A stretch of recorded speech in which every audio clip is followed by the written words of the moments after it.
குற்றைக்குடை நேயர்களுக்கு சுப்பிரமணியனின் அன்பு வணக்கம்.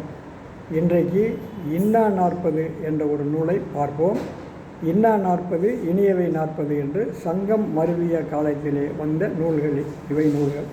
இந்த நூலிலே இன்னா 40 என்றால் என்ன, அதை எழுதியது யார், யார் அந்த நூலிலே என்னென்ன சொல்லப்பட்டிருக்கிறது என்பதை பற்றி இன்றைக்கு பார்ப்போம்.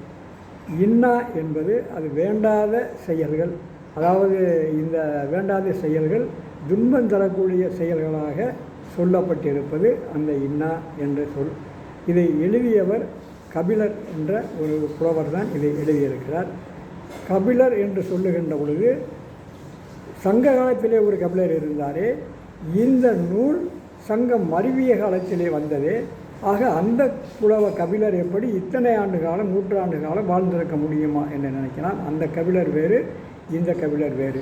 எப்படி 5 ஔவையார்கள் காலத்திற்கேற்றவாறு 5 ஔவையார்கள் இருந்தார்களோ அதுபோல 5 கபிலர்கள் அன்றைக்கு இருந்தார்கள் என்று நமக்கு சொல்லப்பட்டிருக்கிறது. அதிலே குறிஞ்சிப்பாட்டு பாடிய சங்க இலக்கியத்திலே இருந்த பாரியின் நண்பரான கபிலர் ஒருவர். அதற்கு பிறகு இந்த இன்னா 40 எழுதிய கபிலர் 11ஆம் திருமுறையிலே வருகின்ற கபில தேவநாயனார் என்ற ஒருவர் 12 பாட்டில் சில பாடல்களை பாடிய கபிலர். அடுத்து அகவற்பா பாடிய கபிலர் என்று 5 கபிலர்கள் அன்றைக்கு இருந்திருக்கிறார்கள். இந்த இன்னா 40 பாடிய கபிலர் என்பதை தான் நான் இங்கே பார்க்க இருக்கிறோம். இந்த 14 கீழ்கணக்கு நூல்கள் மேல்கணக்கு நூல்கள் என்று அன்றைக்கி சொல்வார்கள். அது என்ன கீழ்கணக்கு மேல்கணக்கு என்று சொன்னால், இந்த அடிகள் குறைவாக, அதாவது திருக்குறளை பார்த்தா அது 14 கீழ்கணக்கு நூல். அதில் ஒரு 1.5 அடியிலிருந்து ஒரு 2 அடி 5 அடிகள் வரை 8 அடிகள் வரை இருப்பது கீழ்கணக்கு நூல்கள் என்று சொல்லப்படுகின்றது. அதிலே சேர்ந்தது தான் அது மேல்கணக்கு நூல்கள் என்று 14 கீழ்கணக்கில் 18 நூல்கள் அந்த கீழ்கணக்கு நூல்கள் என்பது. அதிலே இந்த இன்னா 40 14 கீழ்கணக்கிலே உள்ள நூல்தான். அதிலே அந்த முதல் பாடலை பார்க்கின்ற பொழுது, பந்தமில்லாத மனையின் வனப்பின்னா, தந்தை இல்லாத புதல்வன் அழகின்னா, அந்தனர் இல்லிருந்து ஊன் இன்னா,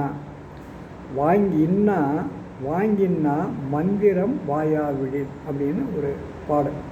இதில் என்ன பொருள் அப்படின்னு சொன்னால், அதாவது பந்தமில்லாத மனையின் வனப்பின்னா, சுற்றமில்லாத வீடு, அதாவது சொந்தம் சுருத்தம்லாம் யாராவது இருக்காங்களா, அவனுக்கு இப்படி உட்கார்ந்துருக்கான் தனியாக அப்படின்னு சொல்லுவோம். அது இந்த சுற்றத்தார் நிறைந்த வீடுகள் தான் ஒரு கலகலப்பாக சிறப்பாக இருக்கும். ஏதாவது ஒரு நிகழ்ச்சி வச்சாங்கன்னா அந்த சுற்றத்தார்களே வந்தாங்க குவிஞ்சிருவாங்க. அப்படி சுற்றத்தார்களே இருக்கிற வீடு தான் சிறப்பான வீடு. அப்படி சுற்றத்தார்கள் இல்லாத வீடு, சிறப்பில்லாத வீடு, அழகில்லாத வீடு, அப்படி வனப்பில்லாத வீடுன்னு சொல்கிறார். அது வனப்பே இல்லை, வனப்பானதுன்னா அழகு, வனப்பில்லாதது அப்படின்னு சொல்கிறார்.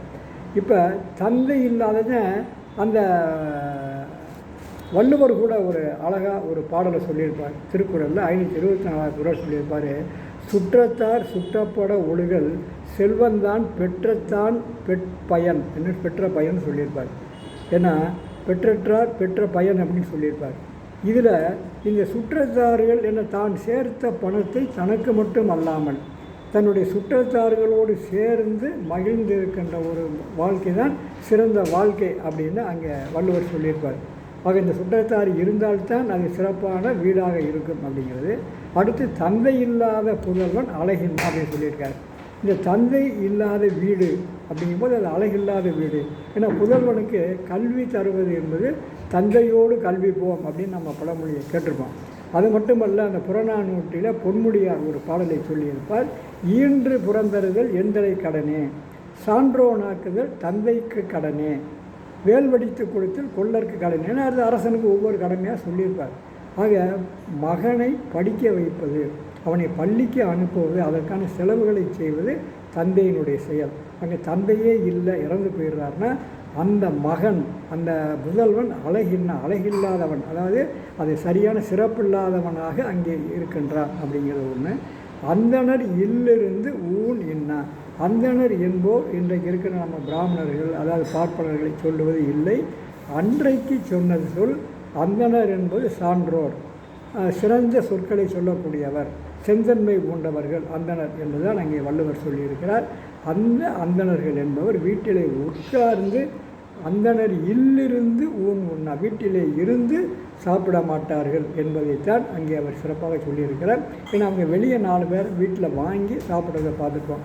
நாம் இருக்கிற காலத்தில் கூட இந்த அன்னக்காவடின்னு சில பேர் அப்படி 2 பேர் தூக்கிட்டு வருவாங்க. 2 பக்கமும் 2 வாளி புதுசாக நல்ல பலபலன்னு வாளி இருக்கும், அதில் சாப்பாடு வாங்கி அவங்க சாப்பிடுவாங்க.